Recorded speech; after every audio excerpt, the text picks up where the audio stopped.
अस्सलाम वालेकुम and welcome to Infotech computer ITC. मैं हूं शायान सिद्दीकी और आज की क्लास में हम लोग कुछ ऐसे फंक्शंस पढ़ने वाले हैं जो कि बहुत ज़्यादा इंपॉर्टेंट हैं और बहुत ही ज़्यादा यूज़फुल हैं बिग डेटा के लिए।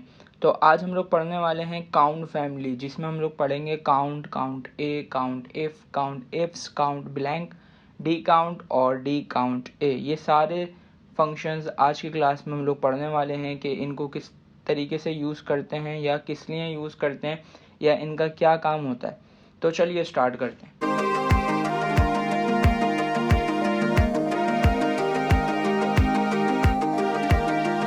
अच्छा, यहाँ पर मैंने कुछ डेटा ऐसी बनाया हुआ है आपको समझाने के लिए। Count, count A, count if, count blank, D count और डी काउंट ए और काउंट इफ्स।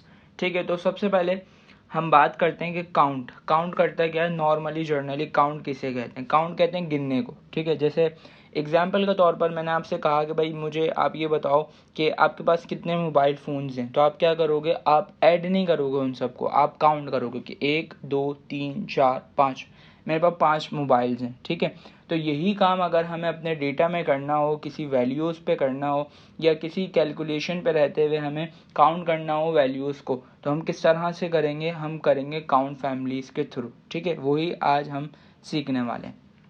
सबसे पहले यहाँ पर मैं बात कर लेता हूँ आप लोगों से। यहाँ पे मैंने दो फॉर्म में डेटा लिखा हुआ है, न्यूमेरिक और अल्फ़ाबेटिक। और अगर न्यूमेरिक की बात करूँ मैं आपसे, तो यहाँ पे न्यूमेरिक में मैंने 3 तरीक़ों के स्टाइल से डेटा लिखा हुआ है और यहाँ पर अल्फ़ाबेटिक में भी मैंने काफ़ी तरीके से डेटा लिखा हुआ है। अब ये क्यों लिखा है या इनका क्या काम है, वो मैं आपको आहिस्ता आहिस्ता बताता रहूँगा, आपको खुद समझ आता रहेगा मैंने ये चीज़ें क्यों लिखी हैं। ठीक है, सबसे पहले हम बात करते हैं काउंट की। यहाँ पे लिखा हुआ है कुछ 1 1 1 1 और 10 20 10 20 और 1001 1001 और 1 2 3 10 और 250। ठीक है, मैं आया यहाँ पे, मैंने कहा भाई मुझे काउंट करना है कि कितनी वैल्यूज़ हैं। तो मैंने लिखा काउंट और ब्रैकेट ओपन, किसको गिनना है? मैंने कहा इन वैल्यूज़ को, ब्रैकेट क्लोज, इंटर।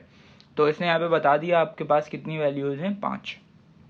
ऐसे ही मैं यहाँ पर आया, मैंने लिखा यहाँ पे काउंट, ब्रैकेट ओपन किया, रेंज ले ली, ब्रैकेट क्लोज किया। अब बात ये आती है कि भाई वहाँ तो 1 1 1 थे, उसने 5 बता दिया, लेकिन यहाँ पर हमारे पास तो 10 भी है और 20 भी है, 10 भी है 20 भी है, तो क्या किसको गिनेगा ये?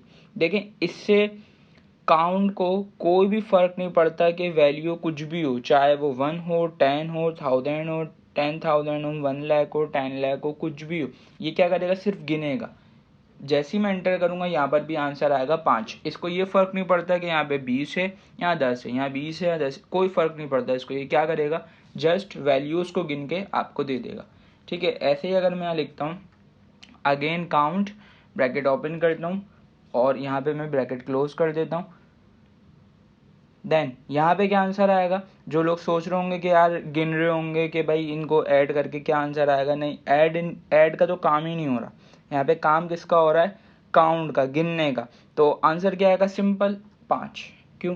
क्योंकि 5 वैल्यूज़ है। मैंने अभी आपको बताया कि इससे कोई फ़र्क नहीं पड़ता कि कुछ भी लिखा हुआ है सेल के अंदर, जो भी वैल्यू है, इससे कोई फ़र्क नहीं पड़ता। हम जस्ट काम कर रहे हैं किस पे? काउंट पे, कि हमारी इस रेंज के अंदर कितनी वैल्यूज़ है। मैं यहाँ पे एक काम करता हूँ, मेंशन कर देता हूँ कि हमने किया है काउंट से। ठीक है, अच्छा, अब हम आ जाते हैं आगे। नेक्स्ट डेटा आ गया हमारे पास अल्फ़ाबेटिक फॉर्म में।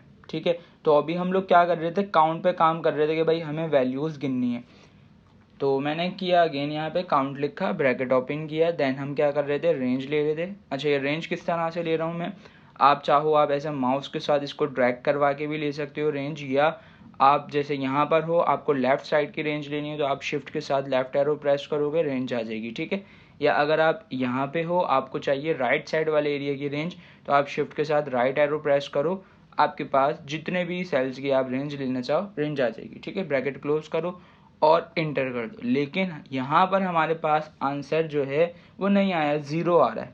क्यों 0 क्यों आ रहा है भाई? यहाँ तो लिखे हुए तो हैं, 5 अल्फ़ाबेट लिखे हुए हमने, तब भी हमारे पास 0 आंसर क्यों आ रहा है? क्योंकि हमेशा याद रखिएगा, ये जो काउंट का फंक्शन होता है ये सिर्फ और सिर्फ काम करता है किस पे?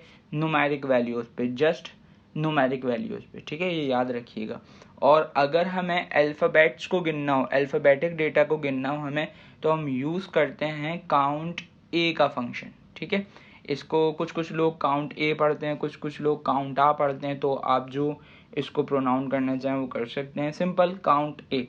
काउंट ए क्या करता है, आपकी अल्फ़ाबेट वैल्यूज़ को काउंट करता है। ये देखें, ये आ गया आंसर। ठीक है, फिर वही बात कि देखें इसमें कोई फ़र्क नहीं पड़ता इसको कि अल्फ़ाबेट्स में ए हो, बी हो, कुछ भी हो, ये सिर्फ क्या करेगा, गिनेगा, जस्ट गिनेगा, वैल्यू कोई भी हो, कोई फ़र्क नहीं पड़ता इसको। ठीक है, तो अभी हमने ये देखा भाई काउंट किस पे काम कर रहा था, नंबर्स पे। काउंट ए किस पे काम कर रहा है, अल्फ़ाबेट्स पे। अब बात ये आती है कि क्या काउंट ए सिर्फ अल्फ़ाबेट्स पे काम करता है या नंबर्स पे भी करता है। तो मैं आया यहाँ पे, अच्छा यहाँ पर एक काम करता हूँ मैं कि इसको मैं मूव कर लेता हूँ और यहाँ रख लेता हूँ।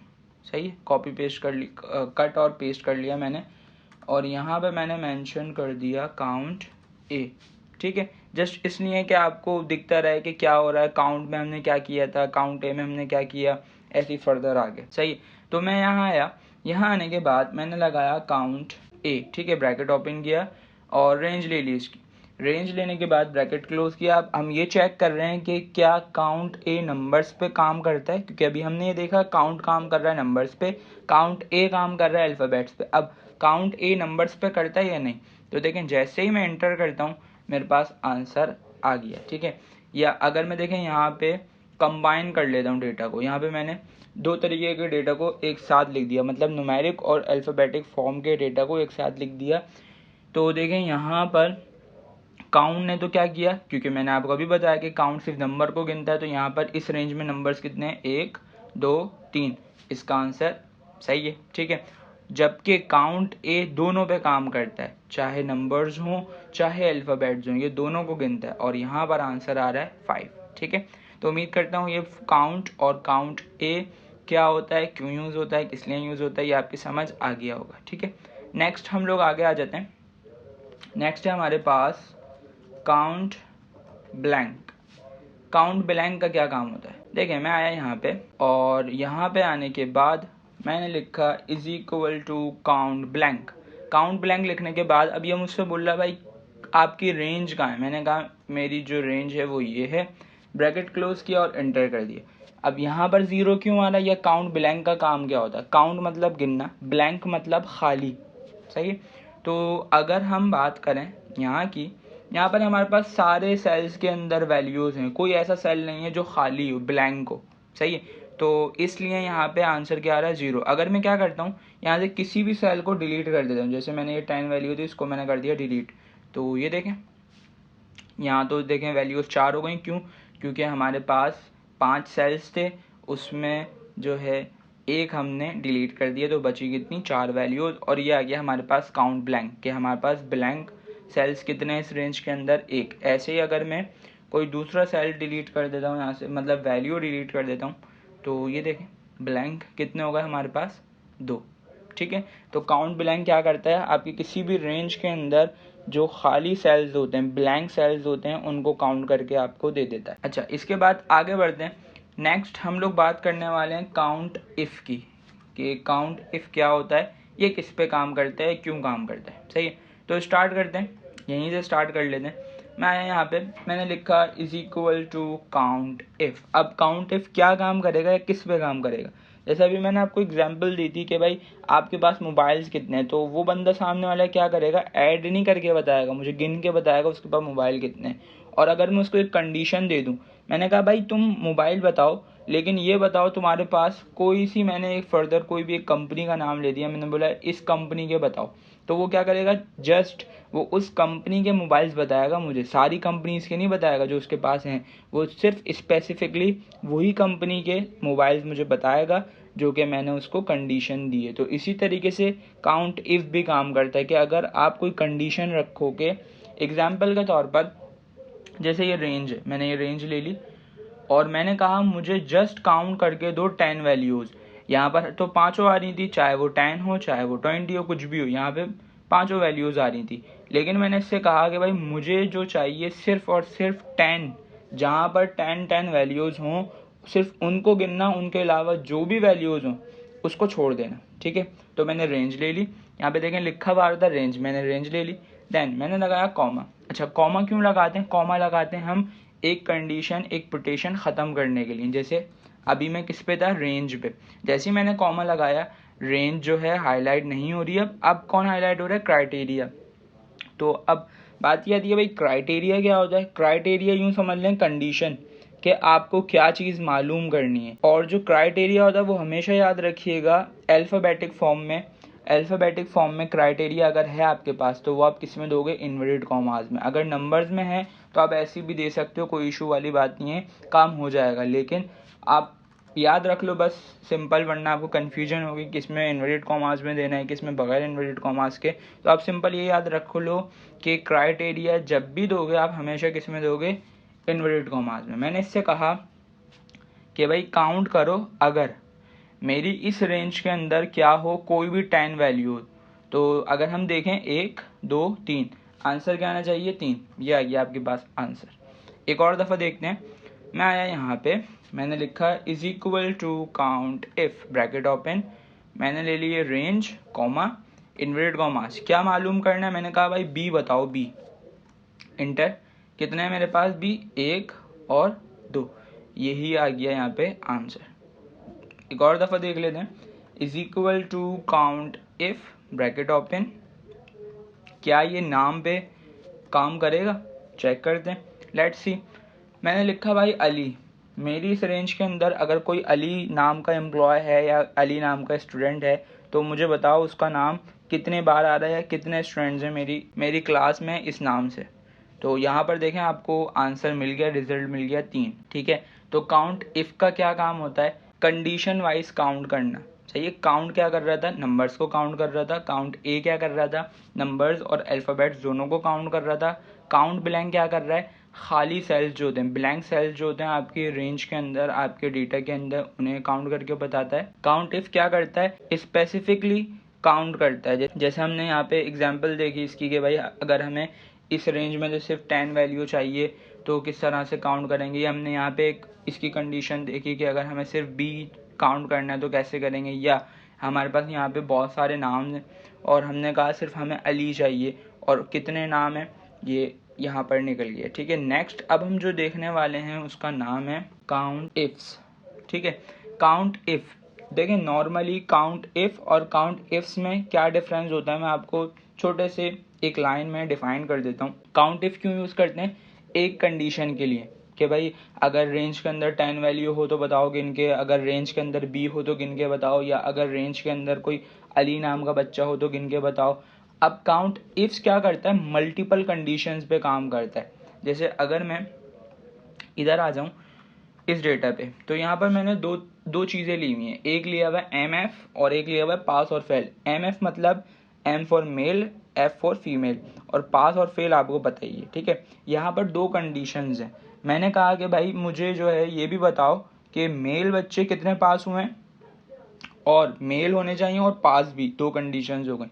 और फीमेल बच्चे जो हैं वो कितने हैं और पास कितने हुए। तो ये आप काउंट इफ के जरिए तो नहीं निकाल सकते थे। क्योंकि यहाँ पे दो कंडीशंस आ गई। जहाँ पर भी दो या दो से ज़्यादा कंडीशंस की बात होगी वहाँ पर आप काउंट इफ यूज़ नहीं कर सकते, आपको यूज़ करना पड़ेगा काउंट इफ्स। कैसे देखते हैं। मैं यहाँ आया, मैंने लिखा यहाँ पे काउंट इफ्स, ब्रैकेट ओपन। देखें ये सबसे पहले मांग रहा है क्राइटेरिया रेंज 1, इसमें मैंने दे दी ये वाली रेंज। क्राइटेरिया मतलब जो आपको मालूम करना होता है, और क्राइटेरिया रेंज के आपको पहली कंडीशन जो चाहिए वो कहाँ से चाहिए? मैंने कहा इस रेंज में से, क्योंकि पहले मुझे फीमेल या मेल पता करना है, उसके बाद फिर पास या फेल है या नहीं वो मालूम करना है। तो इसलिए पहले मैंने इसकी रेंज ले ली। ये बोला है क्राइटेरिया 1। क्राइटेरिया 1 में मैंने कहा भाई मुझे चाहिए मेल। ठीक है, कॉमा।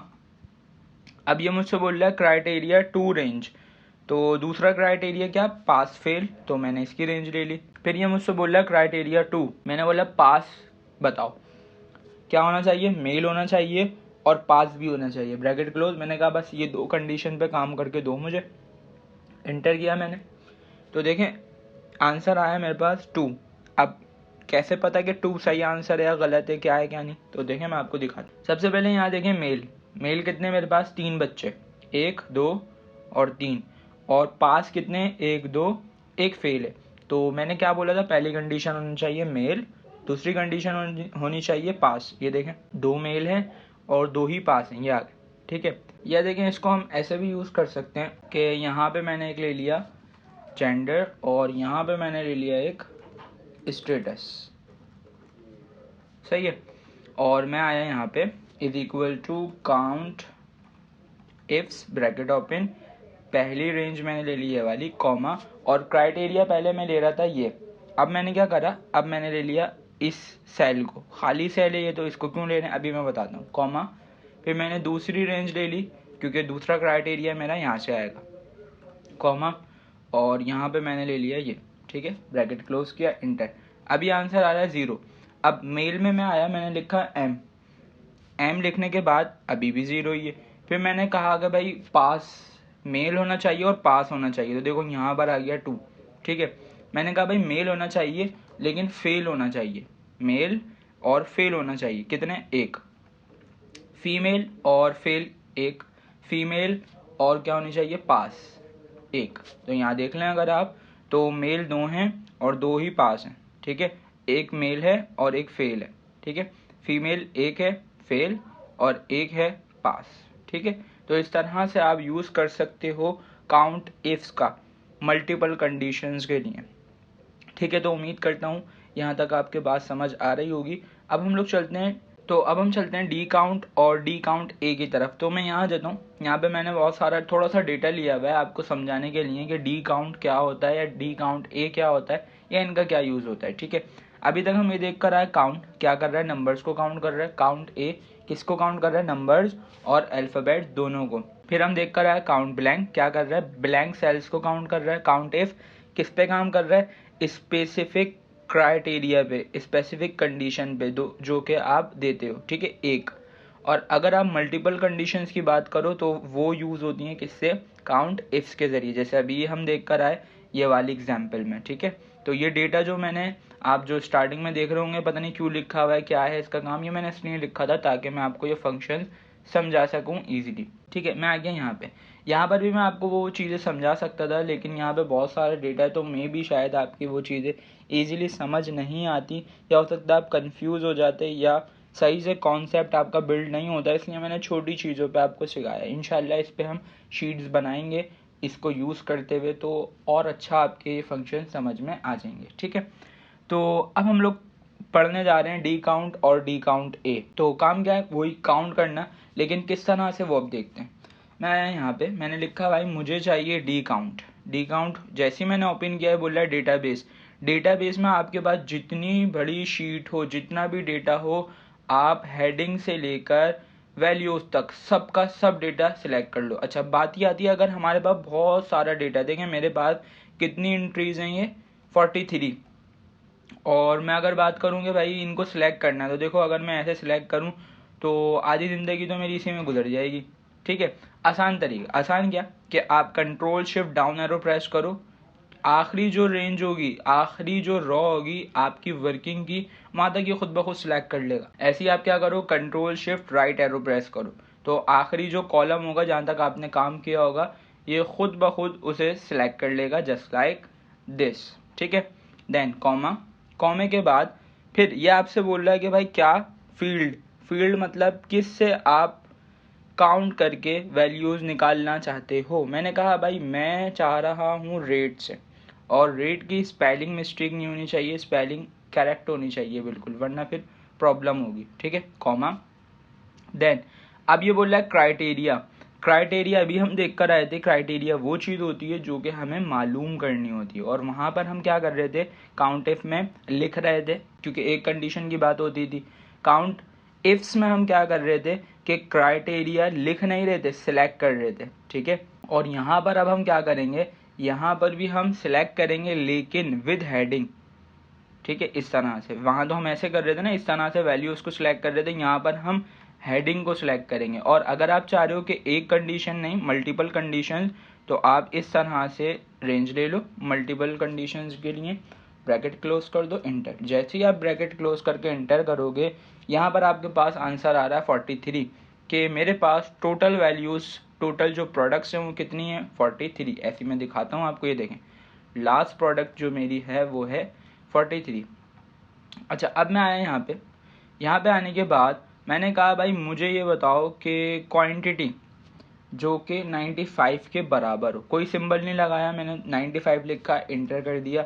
बोला एक प्रोडक्ट कौन सी, ये सामने ही आपको नज़र आ रही होगी। 92 में 95 मैंने इसलिए लिया, देखें ये रहे, ताकि आपको सिंपली प्रूव हो, नज़र आए कि क्या ये सही भी काम हो रहा है या नहीं, या ऐसी बस फिल्म पाली चल रही है। ठीक है, इसलिए मैंने आपको ये करके दिखाया। या मैंने कहा भाई मुझे बताओ मेरे पास वो प्रोडक्ट जो मैंने 100 ली हूँ, ऐसी कोई प्रोडक्ट है नहीं। अच्छा, फिर मैंने कहा कि भाई मुझे बताओ लेस देन 100 ऐसी प्रोडक्ट्स जो मैंने क्वांटिटी ली हो, जिनकी मैंने क्वांटिटी ली हो 100 से कम। 43 मतलब ये सारी प्रोडक्ट्स जो हैं ये किससे छोटी हैं, 100 से छोटी, ये बता दिया इसने। ठीक है, ऐसी मैंने कहा भाई 100 से बड़ी, 100 से बड़ी मेरे पास कोई भी वैल्यू नहीं है, ये देखें 0, क्योंकि अभी ये कैसे पता मुझे, क्योंकि अभी मैंने जब 100 लिखा था तो यहाँ पर 0 ही आ रहा था, इसलिए। या मैंने कहा भाई मुझे बताओ मेरे पास जो ऐसी कोई प्रोडक्ट है जिसका रेट हो 10, नहीं ऐसी कोई प्रोडक्ट नहीं है। या जिसका रेट हो 100, ऐसी भी कोई प्रोडक्ट नहीं है। अच्छा, अब मैंने कहा क्योंकि एक्चुअल मुझे जो प्राइस तो पता नहीं है, मैंने कहा भाई मेरे पास कोई ऐसी प्रोडक्ट जो कि क्या हो, लेस देन हो 100 के। तो आंसर क्या आया, 40। मैं दिखाता हूँ अगर आपको, देखें 40 प्रोडक्ट्स दिखा रहा है ये आपको। टोटल हमारे पास प्रोडक्ट्स कितनी है, 43, और ये हमें वो प्रोडक्ट्स दिखा रहा है जो कि लेस देन 100 है। तो अगर मैं इसको ग्रेटर देन 100 करूँगा तो ये आंसर क्या आना चाहिए, 3। चेक करते हैं। मैंने कहा भाई अब मुझे दिखाओ ग्रेटर देन 100, या ये मतलब 100 से बड़ी, 100 से ज़्यादा जिनका रेट है वो प्रोडक्ट कितनी है मेरे पास, 3। चेक करते हैं, और यहाँ से मैं आपको दिखाता हूँ। देखें एक प्रोडक्ट ये रही, मैं हाईलाइट कर देता हूँ ताकि आपको क्लियरली नज़र आता रहे और मुझे भी शो होता रहे। ठीक है, एक प्रोडक्ट मिल गई हमें ऐसे ही, ये देखें एक ये रही है हमारे पास प्रोडक्ट। ठीक है, और फर्दर में नीचे आ जाता हूँ, एक प्रोडक्ट और तीसरी प्रोडक्ट ये रही। ठीक है, तो ये देखें ये हैं वो प्रोडक्ट्स जो कि 100 से बड़ी हैं। ये 125 है, ये 125 है, और ये है 275। अच्छा आगे बढ़ते हैं। नेक्स्ट मैं चाहता हूँ भाई मुझे ये बताओ जो कि बराबर होनी चाहिए 50 के, ऐसा कोई है नहीं।